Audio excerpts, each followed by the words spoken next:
Okay. So good day to all my panelists and their audience. So my name is Dimeshan and I'm the moderator of this forum discussion. And now I will introduce you all to the panelists in my group. We have here our first panelist, Miss Jasmine Lee Min, who is a nutritionist. How do you feel today? Hi, Miss Meishan. I'm feeling good. Thank you. The second panelist we have here is Dr. Neo Zishan, who is a medical lecturer from University of Malaya. Are you ready to share your perspective to all of us? Sure, I'm looking forward to share my experience with all of you. The third panelist we have here is Ms. Yong Sing Yan, who is a psychologist. Are you ready for the sharing today? Hi, Miss Meishan. Yes, I'm ready for sharing today. Lastly, introducing our last panelist, medical Dr. Chen Toto from China. How are you today? Hello, Miss Shan. I'm fine today. Without wasting any time, we will begin our forum discussion on the spot. Begins with our topic, which is SDG 3, and our topic is good health and well-being. For your information, SDG 3 aims to prevent needless suffering from preventable diseases and premature death by focusing on key targets that boost the health of a country's overall population. So in this era of globalization, all and sundry knows that having good health can overall enhance their well-being, but the lack of knowledge on how to practice a healthy lifestyle to prolong their life expectancy. According to the report of the United States (US), we can see that although the US is one of the wealthiest nations worldwide, they face shorter life expectancy compared to our country. But why is this happening? According to the article written by Wolf S.H. Aaron L. in 2019, with the title of the article is The Impact of Healthy Lifestyle Factors on Life Expectancy in the U.S. Population, Michael Gini suggested that the nation's major health policy should move to emphasize reducing unhealthy lifestyles. This is because, according to the data reported, approximately 60% of premature deaths could be attributed to unhealthy lifestyle factors, including smoking, excessive alcohol consumption, physical inactivity, poor diet, and also obesity. From this data, we know that having a good, healthy lifestyle is important nowadays. Building habits that promote good health and well-being is a key investment in our life to promote a longer and more fulfilling life. Simple yet impactful practices such as maintaining a balanced diet, maintaining good health mental, staying physically active, and having a healthy lifestyle contribute significantly to overall well-being. Other than that, avoiding harmful habits such as smoking and excessive alcohol consumption contribute to overall well-being. Hence, this can help us to increase potential for longevity. So without further ado, Miss Jasmine, do you mind to share to us some habits to form now in order to live longer? The screen is yours now. Thank you, Miss Meishan. Good morning, everyone. So first of all, I would like to express my gratitude to our moderator for inviting us here. It's a pleasure to be here and to share our thoughts on good health and well-being with everyone here. So, in this ever bustling symphony of life, our physical well being takes the stage as the lead conductor. Ensuring its harmonious performance requires attentive orchestration, with one of the most crucial instruments being our diet. I bet that all of us here have known about this, but let us ponder for a while and ask ourselves, are we practicing these habits, which is having a balanced diet in our life? So, according to the National Health Service, a balanced diet is defined as the practice of consuming a wide variety of food in the right proportions. So, when it comes to practicing a balanced diet, avoid overeating plays a vital role. So, according to a review entitled Calorie Restriction and Longevity published on the National Library of Medicine in June 2020, restricting calorie intake can significantly reduce excess weight and belly fat, potentially reducing the risk of diseases and contributing to a longer lifespan. Animal studies entitled Extending Healthy Lifespan from Yeast to Human, published 2021, found that decreasing calorie 5% can extend maximum lifespan. And the observation is further supported by the same studies of human populations known for their longevity. So making conscious choices to avoid overeating not only improve our physical well-being, but also potentially offer long-term health benefits. So thank you, Ms. Jasmine, for the sharing. Overall, a balanced diet fulfills the aim of SDG 3, which can help us to promote good health and also well-being. So this is because a balanced diet typically includes a variety of nutrients such as protein, carbohydrates, fats, vitamins, and also minerals in appropriate proportions. So this can help us to manage our body weight, to avoid obesity, promote heart health, and also reduce the risk of conditions like diabetes. So I had also read through some studies that have shown that nuts have beneficial effects on our body. So does it really contribute to a longer life, or is it just a rumor, as I never heard that before? Thank you for the question. Indeed, nuts have been prized for their nutritional abundance for centuries. So I'll share how nuts crack the code to longevity. Nuts are the nutritional powerhouse. It packs a punch of protein, healthy fat, fiber, antioxidants, and even vitamins and minerals. So their healthy fats helps to regulate cholesterol level, while their antioxidant will combat cell-damaging free radicals, reducing inflammation and guarding against age-related diseases. So according to the article entitled Nut Consumption and Risk of Cardiovascular Disease, published on the National Library of Medicine in 2021, adding nuts to your diet is an evidence-based investment in your health. So from lowering heart disease risk to tackling high blood pressure and also inflammation, they even help to manage diabetes, metabolic syndrome, and even battle certain cancers. But it's essential to remember that moderation is the key. While a handful of nuts daily is a potent health elixir, overindulgence can also lead to unwanted side effects, negating the benefits. So don't let science pass you by. Just sprinkle some nutty goodness in your day and reap the rewards. Yeah, I totally agree with your opinion, Ms. Jasmine. Incorporating nuts into a balanced diet can promote cardiovascular health, support weight management, and contribute to longevity.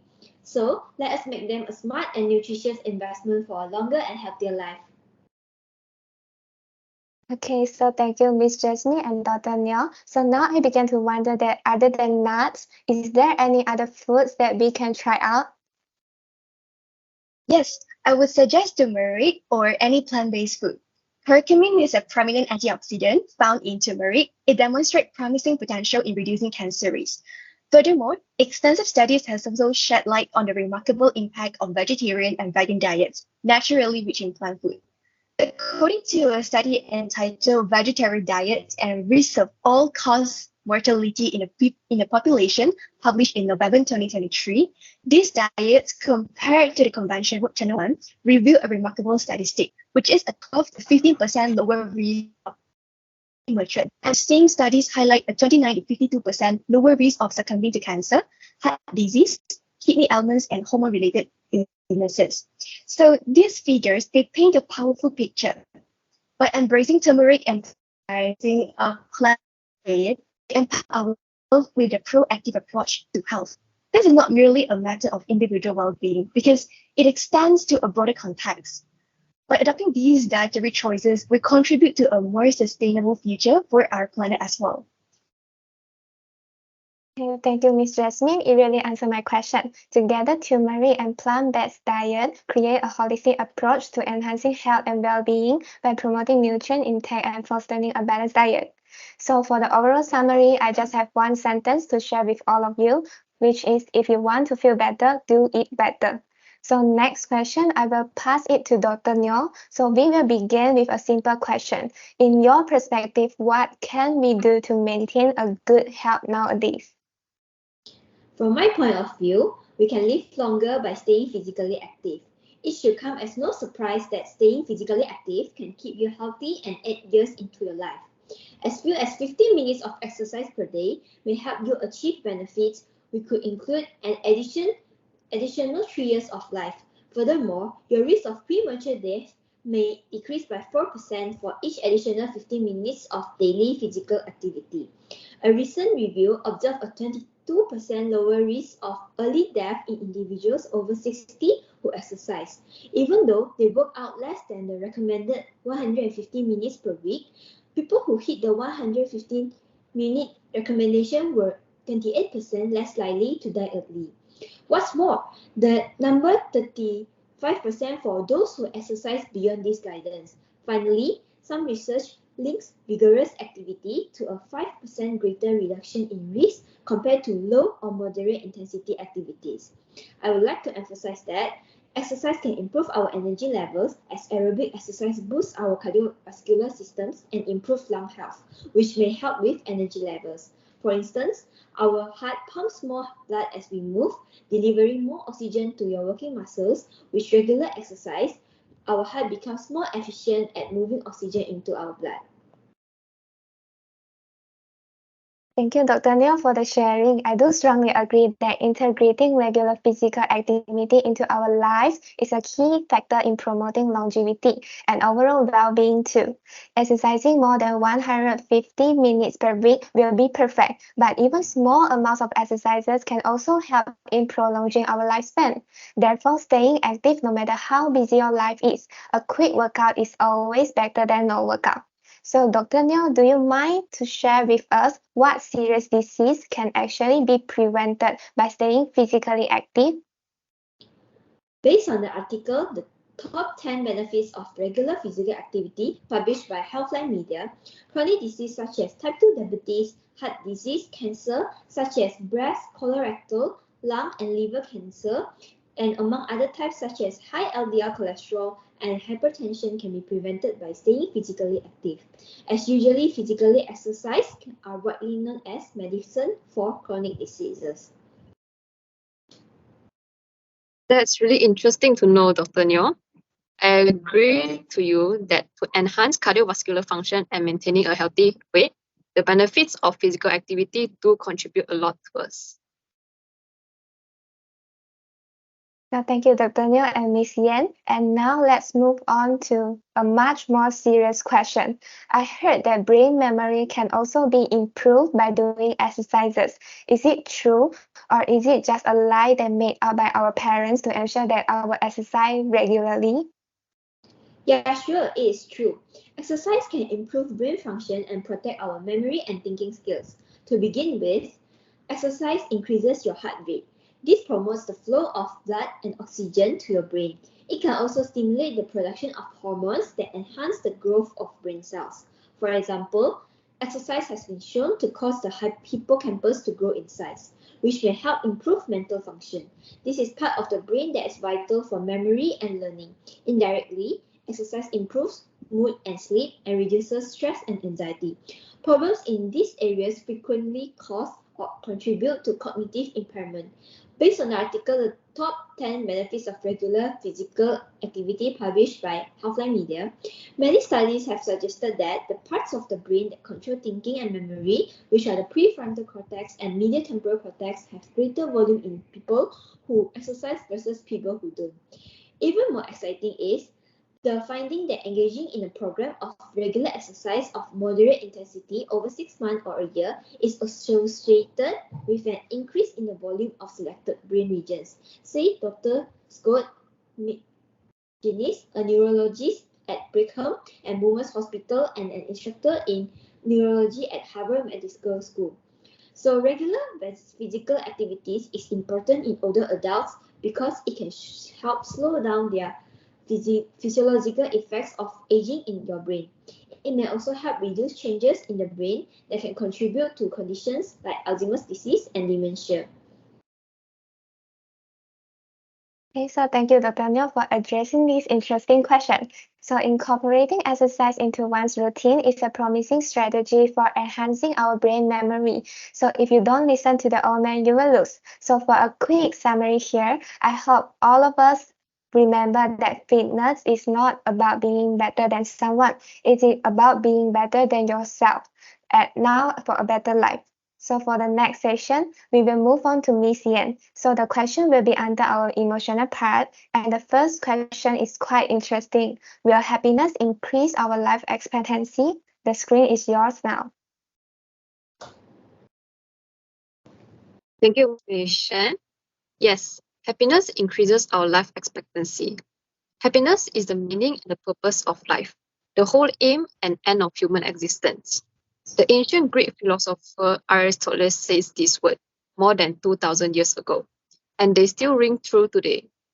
Happiness is a broad term that describes the experience of positive emotions, such as joy, contentment, and satisfaction. Emerging research shows that being happier doesn't just make you feel better.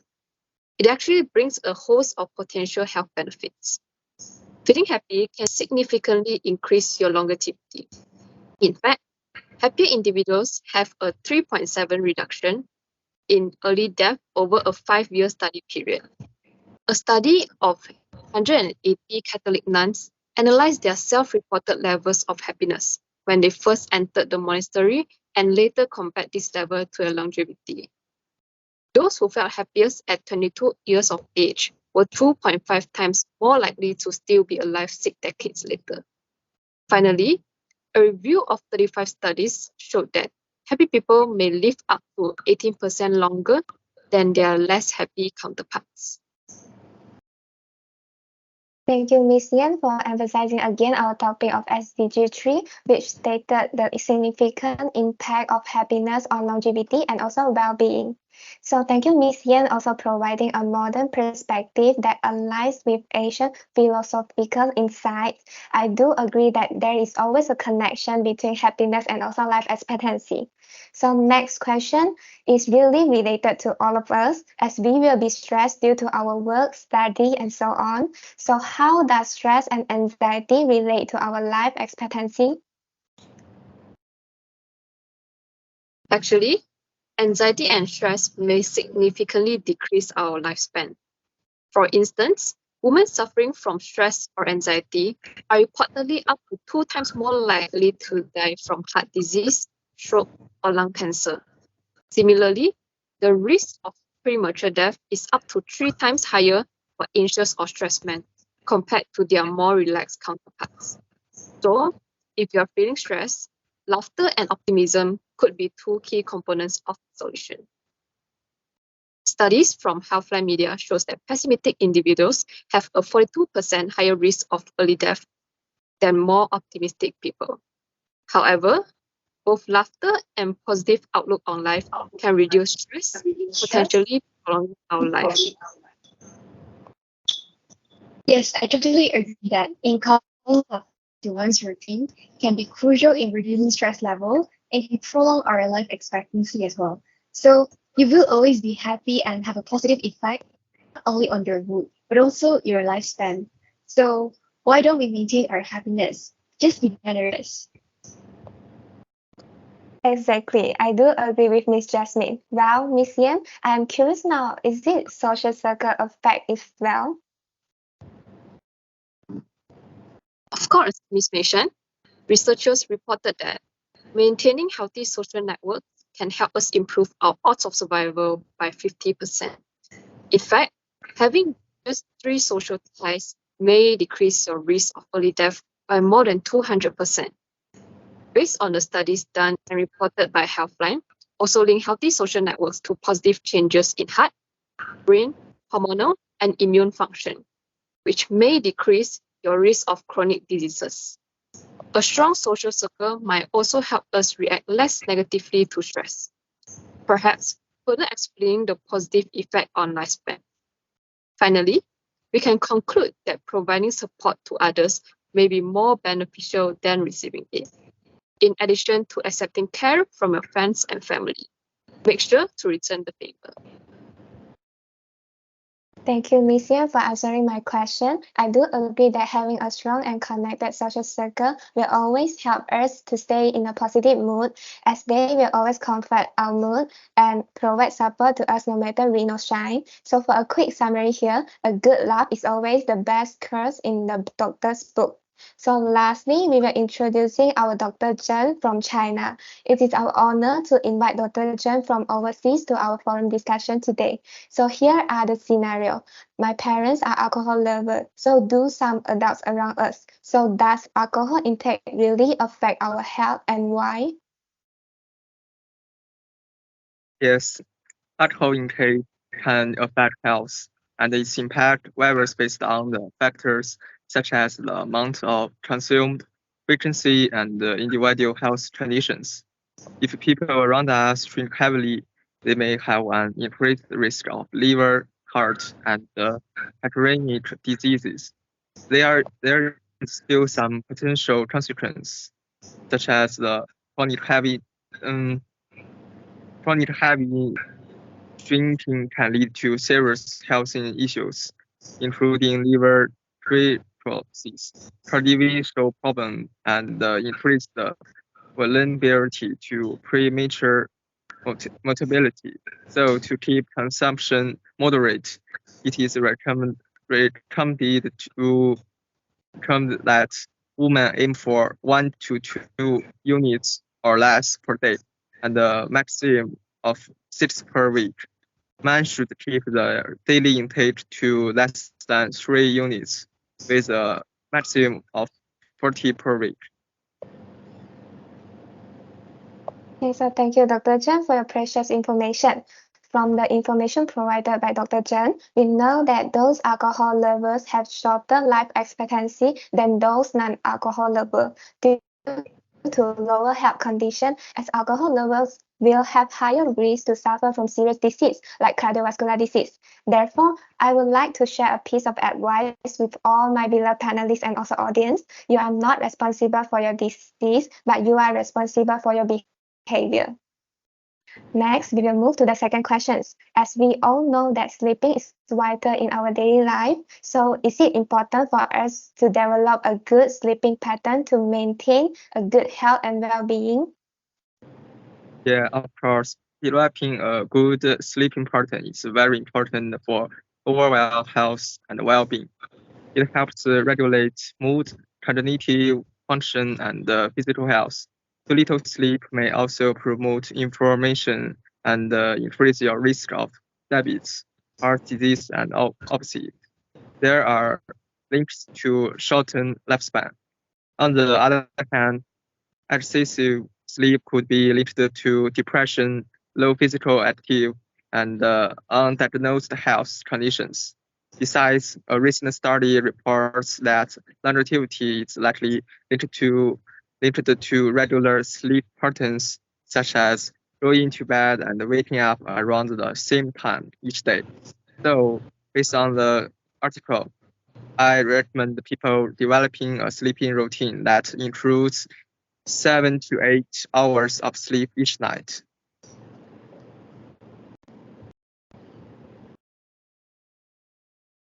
Okay, so thank you, Dr. Chen, for the wonderful information related to our SDG 3. Therefore, an advice from me to all the audience is do not stay up all night, as it will have high risk to reduce your health condition and life expectancy as well.